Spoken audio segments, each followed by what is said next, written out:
Dance bar विरोधामध्ये कारवाई अधिक कडक करण्यासाठी महाराष्ट्र सरकार मुंबई पोलीस कायद्यामध्ये सुधारणा करणार आहे, असं मुख्यमंत्री देवेंद्र फडणवीसांनी सांगितलेलं आहे। माहिती समोर आलेली आहे या संदर्भातली की महाराष्ट्र सरकार डान्स बार संदर्भातील कायदा आणखी कडक करत आहे। काही डान्स बार चालक सध्याच्या कायद्यातील पळवाटांचा गैरफायदा घेऊन इतर कायद्यांनुसार परवाने मिळवतात आणि डान्स बारच्या कडक नियमांना बगल देतात।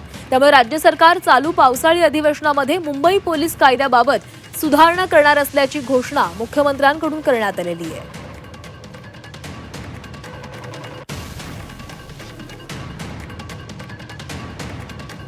आपल्याकडे जो महाराष्ट्र पोलीस ऍक्ट आहे या ऍक्टमध्ये परफॉर्मन्स लायसन्स आहे।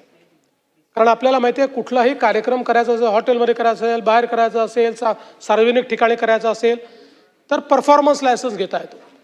अशा पद्धतीनं डान्स बारचा लायसन्स न घेता परफॉर्मन्स लायसन्स घेऊन आणि त्या ठिकाणी मग हे परफॉर्मन्सच्या नावाखाली मुलींना अशा पद्धतीनं अश्लील पद्धतीनं नाचवायचं हे सर्रास चाललेलं आहे। हे आमच्या लक्षात आल्यामुळे या संदर्भात आता डान्स बारच्या ज्या काही म्हणजे जिथे तो कायदा आहे त्या कायद्यातच परवानगी घ्यावी लागेल, याच्याखाली परवानगी घेता येणार नाही अशा प्रकारचं अमेंडमेंट आता आपण याच अधिवेशनामध्ये आपला जो मुंबई पोलीस ऍक्ट आहे त्याच्या अंतर्गत आणतो।